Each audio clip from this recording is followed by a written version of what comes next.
Assalamualaikum warahmatullahi wabarakatuh. Saya Mashta Rushdi di 1910261. Jadi untuk tugasan kali ini, saya dan ahli kumpulan saya telah mendapat tajuk zakat emas dan perak. Jadi saya akan menerangkan sedikit tentang apa itu zakat. Zakat ia berasal dari perkataan Arab iaitu al-zakat, dan zakat daripada segi bahasa membawa maksud bersih, suci, subur dan berkembang. Pengertian bersih dan suci dalam istilah zakat ialah membersihkan harta dan membersihkan diri daripada bersifat kedekut dan bakhil. Dalam erti yang lain ialah membersihkan diri daripada sifat dengki dan dendam. Manakala dari segi syarak pula, zakat membawa maksud mengeluarkan sebahagian harta tertentu untuk diberikan kepada asnaf-asnaf yang berhak menerima setelah memenuhi syarat-syarat yang ditetapkan oleh syarak.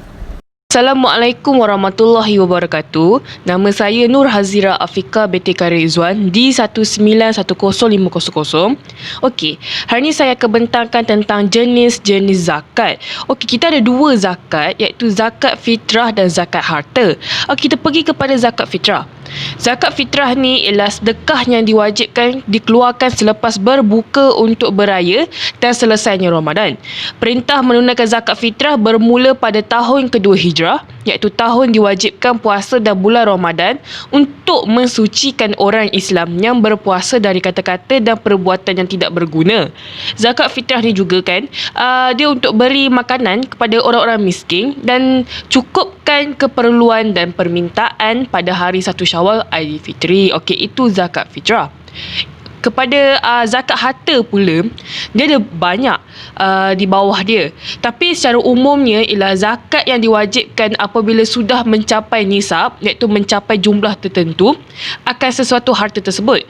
Zakat harta ini merangkumi hasil perniagaan, pertanian, hasil ternak, hasil tenuan, emas, perak dan mata wang, di mana harta-harta tersebut ni memiliki kadar nisabnya tersendiri. Okey, di bawah zakat harta ni ada banyak. Antaranya ialah zakat pendapatan, zakat pertanian, zakat simpanan, zakat perniagaan, zakat pertanian, zakat emas dan perak dan zakat ternakan.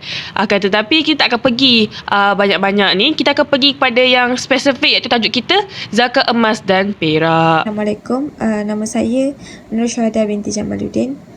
Nombor metrik di 1910626. Jadi hari ni saya nak terangkan pasal zakat emas dan perak. Okey, zakat emas dan perak ni adalah perhiasan seperti gelang, rantai dan cincin daripada emas atau perak yang dipakai oleh wanita, atau cincin perak yang dipakai oleh lelaki, dikecualikan daripada zakat kerana ia menghapuskan sifat kesuburan yang ada padanya. Okey, ini dikecualikan selagi pemakaiannya tidak melebihi had melampau pada pandangan uruf manusia. Dalilnya, Rasulullah SAW pernah bersabda, tidak ada zakat pada perhiasan. So, dekat Malaysia ni, had kebiasaan perhiasan yang dipakai adalah berbeza mengikut tempat. Setiap negeri berbezalah kadar pengiraan zakat. So, contohnya Majlis Agama Islam wilayah Persekutuan menetapkan kadar uruf adalah 150 gram emas. Contoh lain di negeri Kedah, had kebiasaan perhiasan adalah senisab iaitu 85 gram. Adapun di Melaka, emas dipakai diwajibkan untuk melakukan zakat apabila nilai emas semasanya melebihi nilai uruf iaitu RM5,000. Lepas tu, diingatkan bahawa pemakaian yang diharamkan seperti cincin emas yang dipakai atau lelaki atau perhiasan rumah, maka ia tetap dikenakan zakat sekiranya cukup syarat. Walaupun telah hilang sifat kesuburannya, ia tidak diambil kira kerana penggunaannya yang haram. Maksudnya, sebab itulah lelaki haram kalau pakai benda-benda yang emas ke, macam rantai, gelang. Lepas tu tiba-tiba nak tindik dekat telinga, nak tindik dekat hidung, tapi guna emas tu ke apa ke, haram lah. So, Rasulullah juga pernah bersabda, janganlah kamu minum di dalam bekas emas dan perak, janganlah kamu makan dalam talamnya, pinggan mangkuknya, sesungguhnya ia untuk orang kafir di dunia dan untuk kita di akhirat. Assalamualaikum dan salam sejahtera. Nama saya Karinisa binti Bahtiar Effendi di 1910535. Hari ini saya akan menerangkan tentang kaedah pengiraan zakat emas dan perak. Tetapi sebelum itu, apakah jenis-jenis emas dan perak yang perlu dikenakan zakat? Yang pertama ialah dirham, perak, dinar emas dan apa saja yang boleh menggantikan nilai atau tempat kedua-dua emas dan perak itu sendiri. Nilai dan emas perak itu sendirilah. Sepertinya mata wang. Kedua ialah ketulan-ketulan perak dan emas. Contohnya seperti jongkong emas. Dan seterusnya ialah peralatan atau potongan emas dan perak yang telah dijadikan sebagai alatan dan perhiasan atau perhiasan. Contohnya alatan macam contohnya cangkul tersebut diperbuat daripada emas, kapak perak dan sebagainya. Dan perhiasan yang seperti kita ketahui ialah macam rantai, cincin, gelang yang diperbuat daripada emas dan perak itu sendiri, yang biasanya dipakai oleh golongan wanita lah, tetapi ada pun perak digunakan oleh golongan lelaki. Pada awalnya zakat ini tidak dikenakan, tetapi sekiranya ia melebihi had melampau pandangan manusia, ianya wajib dibayar oleh golongan-golongan yang memilikinya. Di Malaysia, had kebiasaan perhiasan yang dipakai adalah berbeza mengikut tempat. Setiap negeri lain-lain lah kadar nilainya, iaitu di Negeri Sembilan lain, di Kedah lain, di Johor lain, KL lain dan semua negeri lain-lain lah kadar nilai dia. Saya bagi contoh, Majlis Agama Islam Wilayah Persekutuan telah menetapkan kadar uruf adalah 150 gram emas. Di negeri Kedah pula, had kebiasaan perhiasan adalah senisab iaitu 85 gram. Menurut Jabatan Zakat Negeri Kedah sendirilah. Dan di Melaka, golongan yang perlu membayar zakat ni apabila nilai uruf iaitu nilai uruf emas yang dimilikinya melebihi iaitu RM5,000 lah. Dan anda boleh rujuklah pada portal-portal zakat yang ada di setiap negeri masing-masing lah.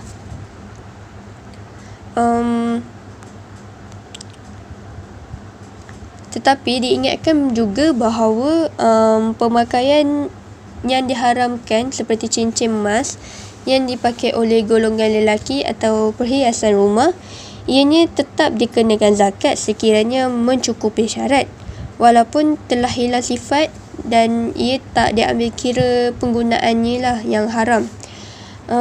Sabda Rasulullah SAW sendiri telah berkata di dalam hadis Al-Bukhari dan Muslim.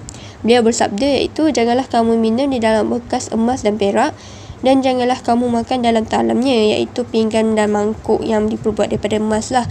Sesungguhnya ia untuk orang kafir di dunia dan untuk kita di akhirat. Saya terus masuk pada kaedah pengiraan zakat. Kaedah pengiraannya ada dua, iaitu satu ialah emas yang tidak dipakai atau disimpan, satu lagi ialah emas yang dipakai. Sekiranya seseorang itu memiliki nisab atau salah satu nakdin, iaitu emas dan perak, ataupun melebihi kadar nisab yang telah ditetapkan, macam saya kata tadi, telah ditetapkan oleh negeri masing-masing, dan ianya berlanjutan sehingga selama 1 tahun, satu haul lah, setahun, dia wajib, golongan itu wajib mengeluarkan zakat sebanyak 2.5% daripada jumlah harta yang cukup setahun yang menjadi miliknya. Saya terangkan dahulu tentang kaedah pengiraan zakat yang disimpan. Cara pengiraannya ialah 2.5%, iaitu kadar zakat itu sendiri didarabkan dengan nilai emas yang disimpan yang telah melebihi nisab lah. Contohnya, nilai emas yang disimpan ialah sebanyak RM6,000. Anda boleh sediakan kalkulator, RM6,000, dan didarabkan dengan kaedah zakat itu sendiri iaitu 2.5%. Dan jumlah zakat yang dimiliki yang perlu dibayar ialah RM150. Ini bagi untuk emas yang tak dipakai lah, yang disimpan walaupun dipakai sekali dalam tempoh setahun. Emas yang dipakai sebagai perhiasan walaupun sekali dalam tempoh setahun tak wajib dikeluarkan zakat, tetapi Okey, emas yang dipakai sebagai perhiasan walaupun sekali dalam setahun tidak wajib dikeluarkan zakat kepadanya. Tetapi sekiranya ia melebihi kadar nilai kebiasaan masyarakat setempat itu sendiri, maka ia diwajibkan untuk berzakat, untuk membayar zakat dengan kadar 2.5% atau lebih daripada nilai uruf itu sendirilah. Dan nilai yang diambil kira adalah nilai emas sahaja dan tak termasuk batu permata lah. Jadi anda boleh nilai sendirilah dia punya kaedah pengiraan yang saya dah bagi, iaitu formula kadar emas yang tidak dipakai atau disimpan. Seterusnya, bagi kaedah pengiraan zakat emas yang dipakai, berat emas yang dipakai ditolak dengan uruf emas, iaitu misal kata berat emas yang dipakai ialah sebanyak 250 gram dan uruf emas itu ialah sebanyak 150 gram. Jadi hasilnya ialah 100 gram. Jadi hasil yang anda dapat itu anda kalikan atau anda darabkan dengan harga semasa emas tersebut dan juga didarabkan dengan 2.5%. Jadi apabila didarabkan, misal kata tadi 100 gram, 100 gram itu anda darabkan dengan 2.5% dan didarabkan juga dengan harga semasa. Sebagai contoh, harga semasa tersebut ialah RM77.16. Anda darabkan hasil yang anda dapat, hasil harga semasa emas tersebut dan juga 2.5%. Jadi anda akan dapat zakat yang wajib anda bayar ialah sebanyak RM192.90. Jadi itu kaedah formula untuk zakat emas yang dipakai. Jadi kat sini ada dua formula, iaitu zakat emas yang disimpan dan juga zakat emas yang dipakai. Jadi emas yang dipakai ni perlulah dibayar kepada golongan-golongan yang melebihi, saya ingat kembali, yang melebihi had nilai kadar emas tersebut. Dan sekiranya anda tak dapat untuk melakukan pengiraan seperti formula yang telah saya berikan, anda boleh membuat research atau mencari tentang kaedah pengiraan yang anda boleh fahamilah. Tetapi kalau ikutkan buat masa sekarang ni, kalau anda dapat cari di internet atau di Google, anda boleh dapat ada kalkulator, anda boleh dapat atau anda boleh jumpa kalkulator untuk mengira zakat emas dan perak itu sendiri di portal zakat. Sekiranya anda ingin membuat kira-kira tentang zakat emas dan perak ini sendirilah. Okey, yang seterusnya iaitu syarat wajib zakat. Syarat wajib zakat yang pertama ialah Islam. Sebagai pemilik harta, mestilah seseorang yang beragama Islam, kerana zakat disyariatkan kepada orang Islam sahaja. Namun untuk golongan bukan Islam tidak diminta untuk mengeluarkan zakat, kerana zakat adalah ibadah untuk mendekatkan diri kepada Allah serta menzahirkan kepatuhan diri sebagai seorang hamba. Yang kedua pula iaitu merdeka, iaitu bebas daripada cengkaman penghambaan. Macam yang kita tahu, zaman sekarang dah tak ada isu penghambaan, tetapi syarat merdeka masih lagi dikekalkan oleh para ulama sebagai salah satu syarat wajib berzakat. Yang ketiga, milik sempurna, iaitu pemilikan terhadap sesebuah harta hendaklah jelas di mana tiada orang lain yang berhak ke atasnya melainkan dirinya saja. Dengan pemilikan sempurna ni, sesuatu harta tidak tertakluk kepada hak pihak lain. Pemiliknya mampu mengendalikan harta tersebut secara bebas dan keuntungan daripadanya juga akan kembali kepada pemiliknya. Tetapi sekiranya harta itu tidak mempunyai pemilik tertentu dan ia dimiliki oleh orang awam macam tanah wakaf, harta Baitulmal, jadi harta tersebut tidak perlu dizakatkan. Okey, yang seterusnya iaitu cukup nisab. Sesuatu harta yang dimiliki hendaklah mencukup nisab, iaitu paras minima yang menentukan sama ada wajib atau tidak sesuatu harta itu dikeluarkan zakat. Umumnya setiap kategori harta mempunyai kadar nisabnya tersendiri. Contohnya macam zakat pendapatan, saham, emas, dan dia ada nilaian yang tersendiri, iaitu 20 mithqal bersamaan dengan 85 gram emas. Selagi tak mencapai 85 gram emas ni, seseorang tu tak perlu membayar zakat. Okey, yang seterusnya cukup haul. Cukup haul ni bermaksud telah berlalu 1 tahun ke atas harta yang dimiliki dalam perkiraan tahun hijrah, iaitu selama 354 hari, atau mengikut tahun Masihi iaitu selama 365 hari. Pada asalnya asas perkiraan haul adalah mengikut tahun hijrah. Namun kerana kebiasaan pada hari ini, penggunaan tahun Masihi mengatasi penggunaan tahun hijrah. Jadi haul menjadi syarat dan penyelaras dalam sistem zakat. Persyaratan haul terhadap sesetengah harta adalah pendapat ulama, dan sebahagian mereka menukilkan ijma'. Namun ulama telah menetapkan bahawa persyaratan haul tidak meliputi seluruh sistem zakat, di mana ia disyaratkan kepada beberapa jenis zakat sahaja, seperti emas, perniagaan, ternakan. Untuk yang seterusnya iaitu berkembang, atau nama Arabnya al-nama. Harta yang akan dikenakan zakat mestilah harta yang berkembang atau berpotensi untuk berkembang. Contohnya macam